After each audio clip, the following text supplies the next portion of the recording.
தலைப்பு: அற்பமானவை. The power of small things.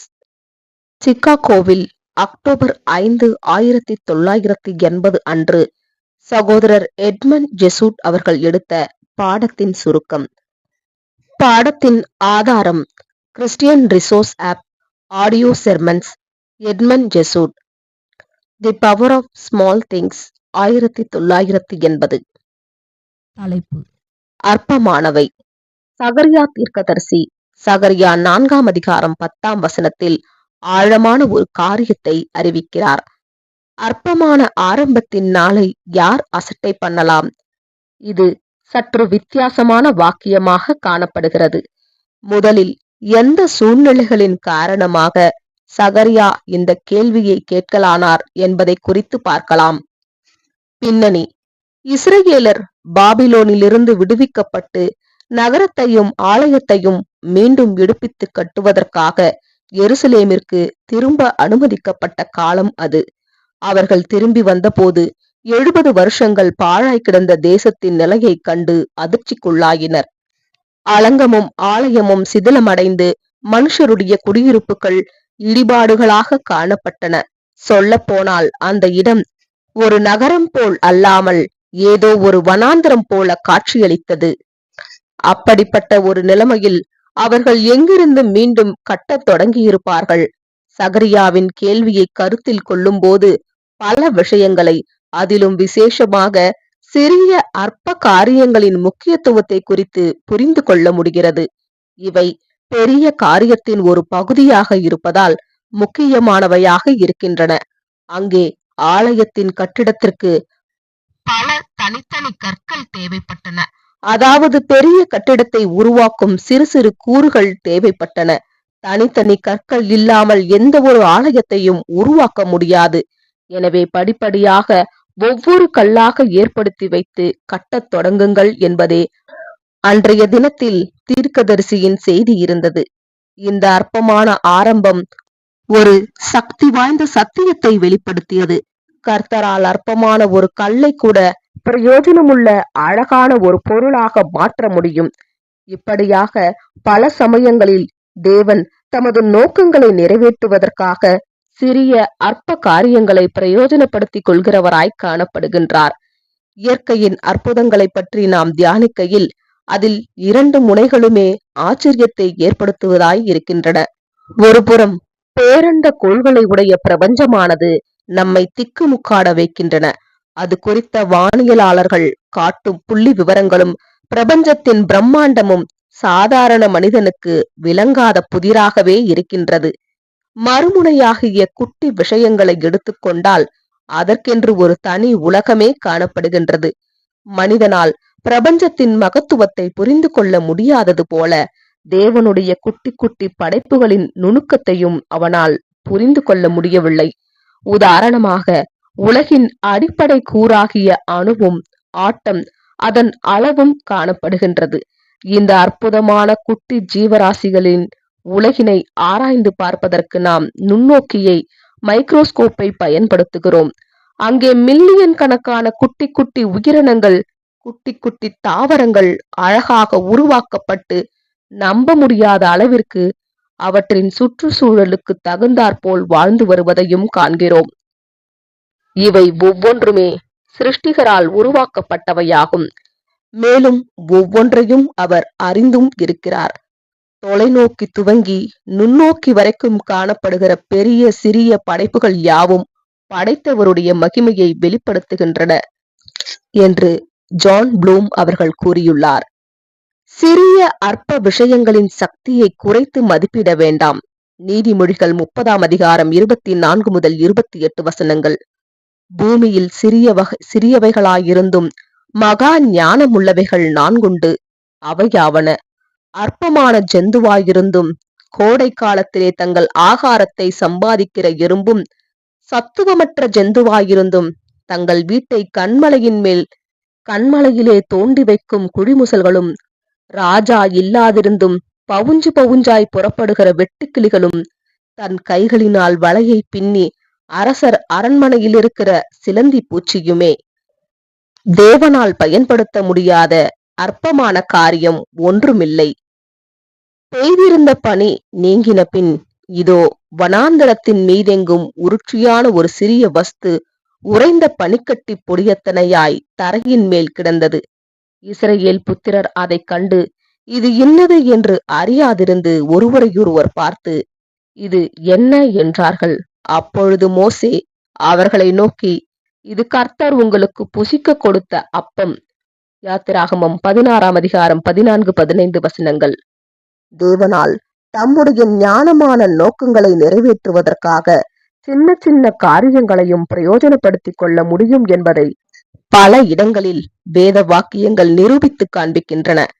யாத்திராகமம் 16ஆம் அதிகாரம் 14-15 ஆகிய வசனங்களில் தரையில் கிடக்கும் ஒரு சிறிய வஸ்துவை குறித்து குறிப்பிடப்பட்டுள்ளது. அது மன்னா என்று அழைக்கப்பட்டது. இது மிகவும் முக்கியமில்லாத ஒரு வஸ்துவாக காட்சியளித்தது. அதன் பெயரே இது என்ன என்பதை அர்த்தப்படுத்தியது. ஆயினும் இந்த சிறிய வஸ்துவே இஸ்ரவேல் புத்திரர் 40 ஆண்டு கால வனாந்தரத்தில் அலைந்து திரிந்தபோது அவர்களுக்கு உணவாக இருந்தது. அவர்களின் பசியை ஆற்றியது. இதற்கு இணையான ஆவிக்குரிய அனுதின பரலோக மன்னாவை எடுத்துக் கொள்ளுங்கள். சிலர் அதை பரலோக காலை உணவு என்று அழைக்கிறார்கள். அங்கே உங்களுக்கு ஒரு வசன பகுதியும் சிறு விளக்கமும் காணப்படும். அதை வாசித்து தியானிப்பதற்கு சிறிது நேரமே ஆகும். ஆனால் அதனால் உண்டாகும் ஆசீர்வாதங்களோ பல. நீங்கள் அந்த சிறிய மன்னா தியானத்தை தவிர்த்துவிட்ட நாளை விடவும் மன்னா தியானத்துடன் தொடங்கும் நாளே சிறப்பான நாளாக அமைந்திருக்கும். அதுபோலதான் அதன் துணை புத்தகமாகிய இரவின் இனிய கீதங்களும் காணப்படுகின்றது. மன்னா காலையின் சிந்தனைக்கு உணவளிப்பது போல இரவின் கீதங்கள் சிந்தனைக்கு உணவளிக்கின்றன. எனவே இரவின் இனிய கீதங்களுடன் முடிவடையும் ஒரு நாள் நம்மை கர்த்தரிடம் இன்னும் கிட்டி சேர செய்திடும். ஒரு சாதாரண கூழாங்கல்லை வைத்து கூட சிறிய அற்ப விஷயங்களின் வீரியமானது விலக்கி காண்பிக்கப்பட்டுள்ளது. 1 சாமுவேல் 17ஆம் அதிகாரம் 40-49 ஆகிய வசனங்களில் கோலியாத்தை எதிர்கொள்வதற்கு முன்பு சிறுவனாகிய தாவீது சேகரித்து வைத்துக் கொண்ட சிறிய மற்றும் உருண்டையான 5 கூழாங்கற்கள் குறித்து நமக்கு கூறப்பட்டுள்ளது. இந்த 5 கூழாங்கற்களும் வீட்டில் செய்யப்பட்ட ஒரு கவனும் சேர்ந்து ஓர் ஆயுதமாக காணப்பட்டாலும் இஸ்ரவேலின் ராட்சத எதிரியை தோற்கடிப்பதற்கு அதில் ஒரு கல் மட்டுமே தேவைப்பட்டது. இஸ்ரவேலின் ராஜாவும் அவனுடைய கவசமும் அவனுடைய அனைத்து சேனையும் எதுவும் செய்ய திராணி இல்லாமல் நின்றனர். அவர்களின் பலத்தை பயன்படுத்த கூடாதபடிக்கு கர்த்தர் தீர்மானித்திருந்தார். அதற்கு பதிலாக அவர் 5 கூழாங்கற்களை எடுத்து வைத்துக் கொள்ளுவதற்கு ஏவப்பட்ட அந்த ஆடு மேய்க்கும் சிறுவனையே தெரிந்து கொண்டார்.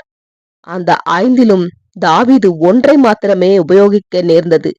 அற்பமான ஒரு பொருள் அற்புதமான வல்லமையோடு பயன்படுத்தப்பட்டிருக்கிறது. ஒரு கல் தன்னில் தானே மதிப்பில்லாமல் இருந்தாலும் சரியான சூழ்நிலை மற்றும் தேவனுடைய வழிநடத்துதலால் அது இஸ்ரவேலுக்கே பெரிதான வெற்றியை பெற்று தந்தது. மோசே ஒரு தலைவனாக உருவானது. மோசே பூமியில் உள்ள சகல மனிதரிலும் மிகுந்த சாந்த குணம் உள்ளவனாயிருந்தான் என்று வேத வாக்கியம் தெரிவிக்கின்றது. என்னாகமம் 12ஆம் அதிகாரம் 3ஆம் வசனம். திக்குவாய் என்பது தனக்கிருக்கும் குறைபாடுகளில் ஒன்று என்பதை அவர் அறிந்திருந்தார். எவ்வாறு இப்பேற்பட்ட ஒரு மனிதனால் தேவன் தரப்பு பிரதிநிதியாக போய் நின்று காரியங்களை நடத்த முடியும்? இந்த பணிக்கென்று தேர்ந்தெடுக்கப்படுவதற்கு அவரை காட்டிலும் சிறந்த மனிதர்கள் இஸ்ரவேலில் இருந்திருக்க வாய்ப்புள்ளது. பலர் மோசேயை விட பேச்சில் சிறந்து விளங்கி இருப்பார்கள். ஆனால் தேவனுடைய நோக்கத்தை நிறைவேற்றுவதற்கும் அவருக்காய் பேசுவதற்கும் எப்போதுமே வலிமையான, திறமையான, தெளிவாக பேசும் நபர்கள் அவருக்கு தேவைப்படுவதில்லை. மாறாக அவருடைய வேண்டுகோளுக்கு இணங்கும் மனத்தாழ்மையும் சாந்தமுமான ஒரு நபரே அவருக்கு தேவைப்படுகிறார். இந்த சம்பவத்தில் தேவன் மீண்டும் ஒரு சிறிய பொருளை பயன்படுத்தி அவரைத்தான் இஸ்ரவேலின் மீட்பராக தாம் தேர்வு செய்ய இருப்பதாக மோசேக்கு புரிய வைத்தார். மோசே, ஆண்டவரே, அவர்கள் என்னை நம்பார்கள், என் வாக்குக்கு செவிகொடார்கள் என்று சொன்னதற்கு கர்த்தர் பிரதியுத்தரமாக, மோசே, உன் கையில் இருக்கிறது என்ன என்று கேட்டார். அதற்கு மோசே, ஒரு கோல் என்று பதிலளித்தார். கர்த்தரும் அதை தரையிலே போடு என்று கூறினார். மோசே பிரமித்து போகும் அளவிற்கு அந்த சாதாரண கோல் ஒரு சர்ப்பமாக மாறியது. மோசே அதற்கு விலகி ஓடத் தொடங்கிய போது கர்த்தர் மோசேயை நோக்கி, மோசே, சர்ப்பத்தின் வாளை பிடி என்று கட்டளையிட்டார். மோசே அதற்கு கீழ்ப்படிந்து தன் கையை நீட்டி அதை பிடித்த போது உடனே அந்த சர்ப்பம் அவனுடைய பழைய சாதாரண கோலாக மாறியது. யாத்ராகமம் 4ஆம் அதிகாரம் 1 முதல் 5 வசனங்கள். மோசேயைப் போலவே நாமும் தேவனுடைய ஊழியத்தில் ஈடுபடுவதற்கு நம்மிடம் எதுவும் இல்லை என்று நினைக்கலாம். ஆனால் நாம் முயற்சி செய்வதற்கு தயாராக இருந்தால் தேவனால் அற்புதங்களை நிகழ்த்தவும் முடியும்.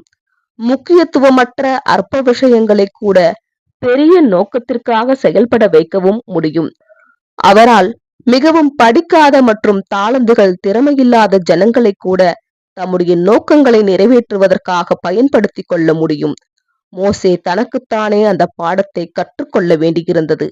நாம் தேவனுக்கு ஊழியம் செய்வதற்காக பிரயாசம் எடுக்கும் போது அவரால் சகலத்தையும் நம்முடைய நன்மைக்கு ஏதுவாக நடத்திட முடியும் என்று வேத வாக்கியங்கள் அறிவிக்கின்றன. விதவை வீட்டு ஒரு குடம் எண்ணெய் எனும் தலைப்பு. தேவனால் எவ்வாறு நம்முடைய தேவைகளை சந்திக்க முடியும் என்பதை ஏழை விதவையின் விஷயத்தில் பார்க்க முடிகிறது. 2 ராஜாக்கள் 4ஆம் அதிகாரம் 1 முதல் 7 வசனங்கள்.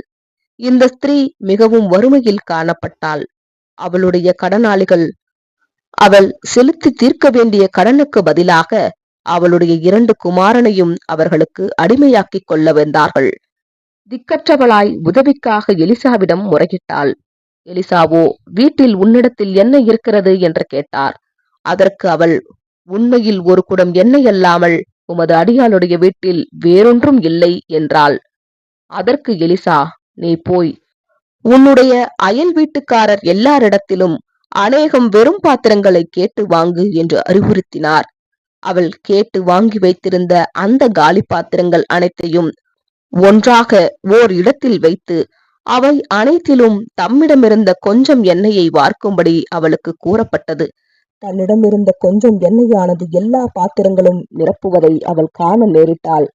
அதன் பிறகு அந்த எண்ணெயை விற்று தனது கடனை அவள் அடைத்தாள்.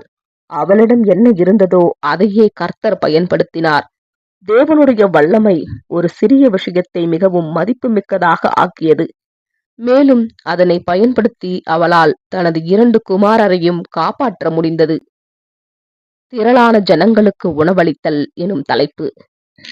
பசியாயிருந்த ஆயிரக்கணக்கான ஜனங்களுக்கு உணவளித்த இயேசுவின் அற்புதமானது சிறிய விஷயங்களை அற்புதமான வழியில் கர்த்தரால் பயன்படுத்த முடியும் என்பதற்கான மற்றுமொரு எடுத்துக்காட்டாக இருக்கிறது. இயேசு தம்முடைய செய்தியை கேட்க வந்திருந்த 5000 பேர் கொண்ட கூட்டத்தார் பசியோடும் போஜனமில்லாமலும் இருப்பதைக் கண்டார். சீஷரோ தங்களிடம் 5 அப்பங்களும் 2 மீன்களும் மட்டுமே இருப்பதாக அவருக்கு தெரிவித்தனர். இயேசு ஜனங்களை ஒன்றாக அமர வைத்து இருந்த அந்த கொஞ்ச உணவை ஆசீர்வதித்த பிறகு பிட்டு ஜனங்களுக்கு முன் வைக்கும்படி சீஷர்களிடத்தில் கொடுத்தார். அற்புதமான வகையில் அது பன்மடங்காக பெருகியபடியால் அங்கிருந்த 5000 பேரும் அதனை சாப்பிட்டு திருப்தி அடைந்தார்கள். மீதியான துணிக்கைகள் 12 கூடை நிறைய எடுக்கப்பட்டது. லூக்கா 9ஆம் அதிகாரம் 10 முதல் 17 வசனங்கள். பொதுவான சாதாரண சிறிய அற்பமான காரியங்களை ஆசீர்வதிக்கின்ற கர்த்தருடைய வல்லமையை குறித்து மனதில் பதிய வைப்பது முக்கியமானதாக இருக்கிறது.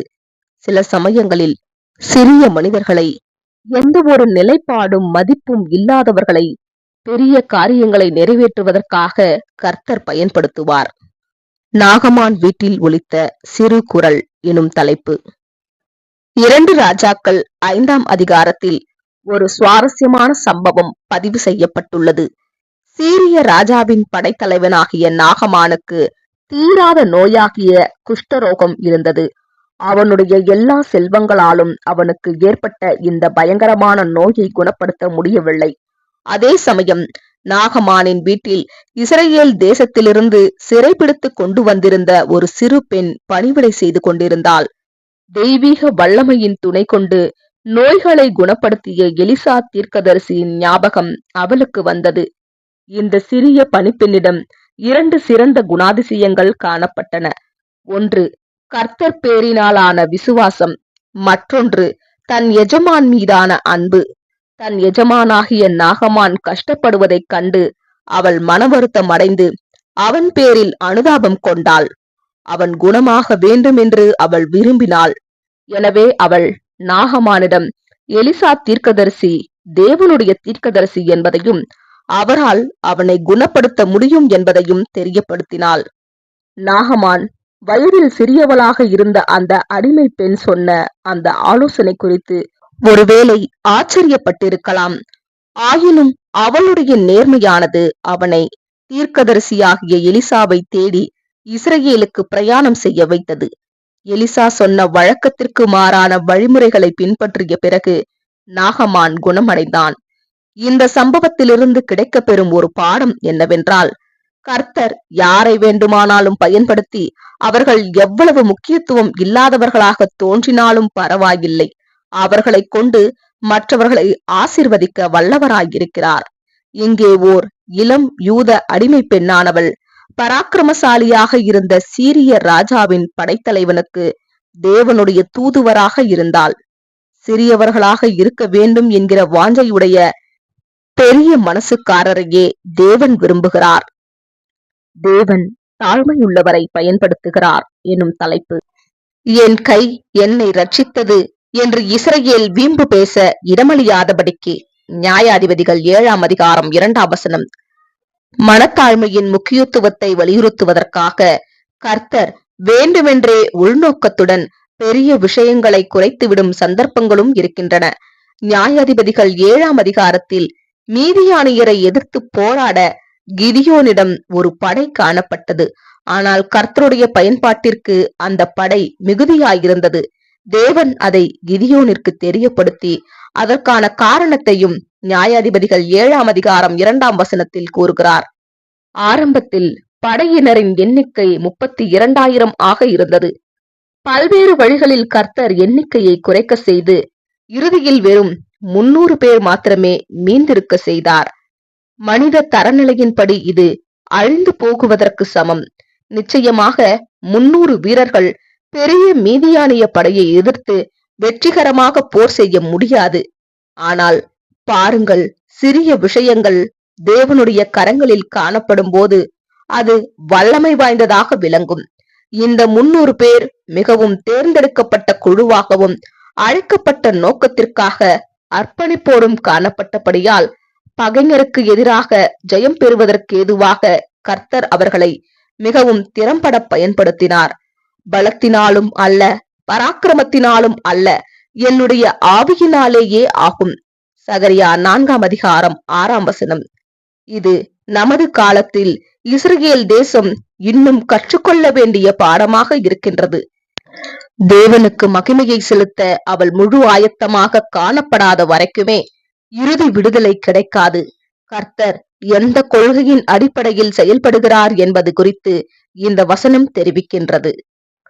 சகல அனுபவங்களையும் நன்மைக்கேதுவாக பிரயோஜனப்படுத்திக் கொள்ள முடியும் எனும் தலைப்பு. வாழ்க்கையில் ஏற்படுகிற சின்ன சின்ன உறுத்தல்கள், நமைச்சல்கள் கூட குணலட்சணத்தை வளர்ச்சி அடைய செய்யும்.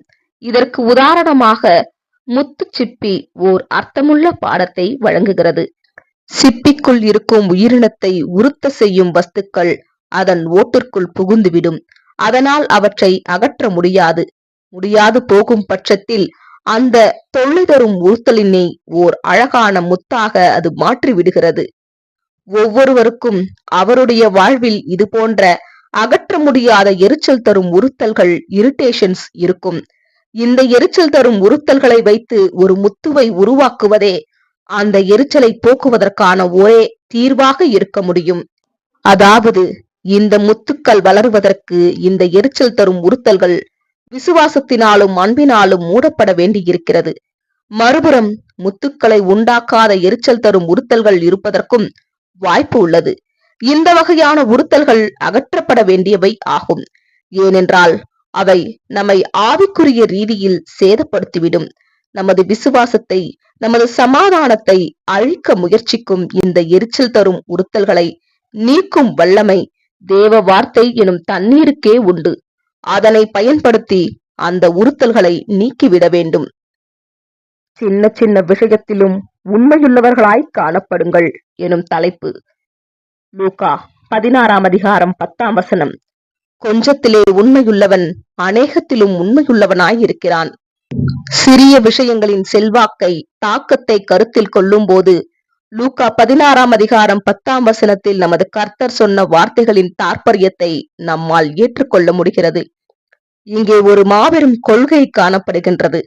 அதாவது கிட்டத்தட்ட உலக அளவில் அங்கீகரிக்கப்பட்ட ஒரு கொள்கை காணப்படுகின்றது.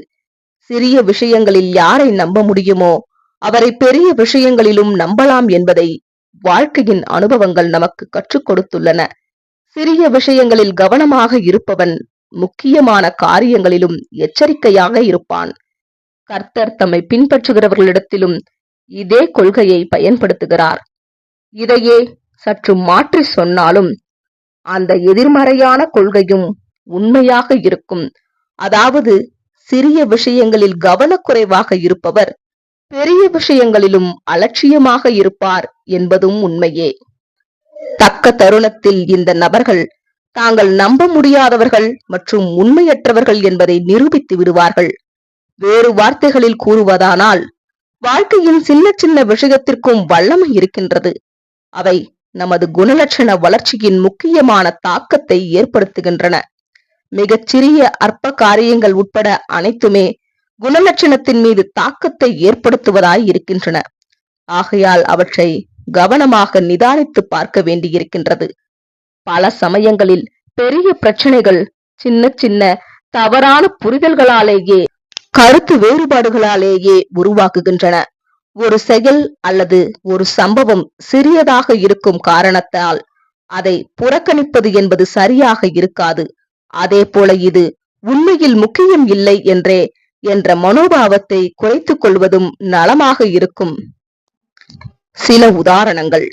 1 கொரிந்தியர் 10:31 பரிசுத்த பவுல், நீங்கள் புசித்தாலும் குடித்தாலும் எதை செய்தாலும் எல்லாவற்றையும் தேவனுடைய மகிமைக்கென்று செய்யுங்கள் என்று கூறுகிறார். வாழ்க்கையின் மிகச்சிறிய கிரியைகள் கூட தேவனை கனம் பண்ணும் நோக்கத்தில் செய்யப்பட வேண்டும். அன்பினால் தூண்டப்பட்ட மிகச்சிறிய ஊழியத்தையும் கர்த்தர் ஏற்றுக்கொள்ளுகின்றவராய் இருக்கின்றார். உதாரணமாக, தன்னால் இயன்றதை செய்த மரியாள், மார்க் 14:8, தன் வறுமையிலிருந்து தன் ஜீவனத்திற்கு உண்டாயிருந்ததையெல்லாம் போட்டுவிட்ட ஏழை விதவை, மார்க் 12:41-44. விளக்கங்களுக்கு பிணைப்பிலுள்ள விளக்க உரை செய்தியை தியானிக்கவும். மிகச்சிறிய ஊழிய வாய்ப்பையும் பயன்படுத்திக் கொள்ள வேண்டும் என்ற பாடத்தை இயேசு சமாரியா ஸ்திரீயுடனான தனது அனுபவத்தின் மூலமாக விளக்கி காண்பித்தார். அவள் சமாரியாவை சேர்ந்தவள். அவளிடம் ஏன் நேரத்தை வீணடிக்க வேண்டும் என்று அவர் நினைக்காமல் கிடைத்த வாய்ப்பை அவர் பயன்படுத்திக் கொண்டார். மேலும் அவளிடம் தேவையான கேட்கக்கூடிய காது இருந்தது. அவள் மனதில் விதைக்கப்பட்ட அச்சிறிய விதையிலிருந்து பலன் கிடைக்கும் என்பதை அவர் அறிந்திருந்தார். வேத வாக்கியமும் நான் செய்த எல்லாவற்றையும் எனக்கு சொன்னார் என்று சாட்சி சொன்ன அந்த ஸ்திரீயினுடைய வார்த்தையின் நிமித்தம் அந்த ஊரில் உள்ள சமாரியரில் அநேகர் அவர் மேல் விசுவாசம் உள்ளவர்களானார்கள். யோவான் 4:39 என்று பதிவு செய்யப்பட்டுள்ளது. அடுத்து ஞானியாகிய சாலமோனுடைய வார்த்தைகளை கவனிக்கலாம். உன்னத பாட்டு 2:15. திராட்சை தோட்டங்களை கெடுக்கிற குழிநரிகளையும் சிறுநடைகளையும் நமக்கு பிடியுங்கள். நம்முடைய திராட்சை தோட்டங்கள் பூவும் பிஞ்சுமாயிருக்கிறதே. சரி, சாலமோன் ஏன் இந்த குறிப்பிட்ட விலங்கை தேர்ந்தெடுக்க வேண்டும்? பார்ப்பதற்கு அப்பாவி போல காணப்பட்டாலும் நரி தந்திரமான மற்றும் தீங்கிழைக்கக்கூடிய விலங்காகும். அதுபோலத்தான் சிறிய பாவங்களும் இருக்கின்றன. மேலும் விளக்கத்திற்கு பிணைப்பிலுள்ள விளக்க உரையை தியானிக்கவும். மத்தேயு 18:20 2 பேராவது 3 பேராவது என் நாமத்தினாலே எங்கே கூடியிருக்கிறார்களோ அங்கே அவர்கள் நடுவிலே இருக்கிறேன் என்று இயேசு கூறினார். ஒரு குட்டி கூடுகையும் கூட தேவனுடைய ஆவியினால் ஆற்றல் மிக்க கூடுகையாக மாற முடியும். ஆண்டவர் அளவினை அல்லாமல் அகத்தினை, தரத்தினையே அன்பு கூறுகிறார். வேறு வார்த்தைகளில் கூறுவதானால், நாம் தனித்து நிற்கும் போது முக்கியத்துவம் இல்லாதவர்களாக, சிறிதளவு மதிப்புள்ளவர்களாகவே பூஜ்யத்தை போல இருப்போம். ஆனால் நம் பக்கத்தில் கர்த்தர் நிற்கும் போது நாம் அவரால் அவருக்கென்று மதிப்பு கூட்டப்பட்டவர்களாக மாறுகிறோம். அவர்கள் மத்தியில் கர்த்தர் காணப்படும் போது அவரால் அந்த சிறிய எண்ணிக்கையை கூட ஆற்றல் மிக்கவர்களாக மாறச் செய்ய முடியும். அவர் யாக்கோப்பு சிறிய அற்ப காரியங்களில் வீரியம் பற்றிய சில வலிமையான உதாரணங்கள் பக்கம் நம் கவனத்தை ஈர்க்கிறார். யாக்கோப்பு 3ஆம் அதிகாரத்தில் அவர் ஒரு குதிரையின் வாயில் போடப்படும் ஒரு பொதுவான கடிவாளத்தை குறித்து பேசுகிறார். இதனை கொண்டு சக்தி வாய்ந்த ஒரு விலங்கையே கட்டுப்பாட்டில் கொண்டு வர வைக்க முடியும். அடுத்து ஒரு பெரிய கப்பலை கட்டுப்படுத்தக்கூடிய ஒரு சிறிய சுக்கான் பற்றி விவரிக்கிறார். இவையெல்லாம் சிறிய காரியங்கள், ஆனால் பெரிய விஷயங்களை வழிநடத்தும் திறன் கொண்டவை. அதே அதிகாரம் 5ஆம் வசனத்தில் அப்போஸ்தலர் யாக்கோப்பு சரீரத்தின் மிக சிறிய ஆனால் மிகுந்த செல்வாக்கு மிக்க, மிகுந்த தாக்கத்தை ஏற்படுத்தக்கூடிய அவயங்களில் ஒன்றினை குறித்து பேசுகிறார். நமது சரீரத்தின் இந்த சிறிய கட்டுக்கடங்காத அவயமாகிய நமது நாவின் நடத்தையை குறித்து அவர் விவரிக்கிறார். நாவின் வல்லமையால் கிறிஸ்தவனின் வாழ்க்கை போக்கினையே கொளுத்திவிட முடியும். மேலும் அவனது அழியாமைக்கான வாய்ப்பையே இழக்க செய்திட முடியும். யாக்கோப்பு 3ஆம் அதிகாரம் 7, 8 ஆகிய வசனங்களில் அப்போஸ்தலன் மனிதன் நாவை மிருகங்கள், பறவைகள், ஊரும் பிராணிகள், நீர்வாழும் ஜந்துக்கள் ஆகிய இவைகளுடன் ஒப்பிட்டு காண்பித்து, இந்த ஜந்துக்களில் எதை வேண்டுமானாலும் அடக்க, கட்டுப்பாட்டிற்குள் கொண்டு வர முடியும். ஆனால் நாவை அடக்கி ஆள்வதும் அதை கீழ்ப்படுத்தி முழுமையாக நம்பகத்தன்மை உடையதாக ஆக்குவதும் என்பது மிகவும் கடினமான காரியம் என்று தெரிவிக்கிறார். நம்முடைய வார்த்தையை பார்த்து பேச வேண்டும் என்பதற்கு இது ஒரு நிதானமான நினைவூட்டலாக இருக்கின்றது. நம்முடைய ஒவ்வொரு வெளிப்பாடும் சொல், செயல், சிந்தை மற்றவர்களுக்கு ஊக்கமும் உற்சாகமும் ஊட்டக்கூடியதாகவும் பயனுள்ளதாகவும் இருக்க வேண்டும். இந்த நாவிற்கும் வல்லமையை பற்றி சரியாக புரிந்து கொண்டேமே ஆனால் நாம் ஏதாவது தகாத விதமாய் பேசிவிடுவோம் என பயந்து வாய் திறப்பதற்கே யோசிப்போம். ஆனால் அத்தகைய பயம் நமக்கு உதவியாக இருக்கும் என்றே நான் நினைக்கிறேன். ஏனென்றால் படிப்படியாக நல்ல வார்த்தைகளை பேசுவதற்கான வாஞ்சையை அது ஏற்படுத்தும். அதே சமயம் தீய வார்த்தைகள் குறித்த பயம் நமது நாவை அடக்கி வைக்க உதவிடும்.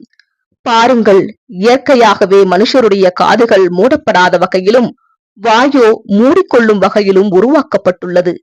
சிறிய விஷயமாகிய ஒரு நொடி பொழுதினை கருத்தில் கொள்ளும் போது அதற்கிருக்கும் சக்தியை நாம் உணர்ந்து கொள்ளுகிறோம்.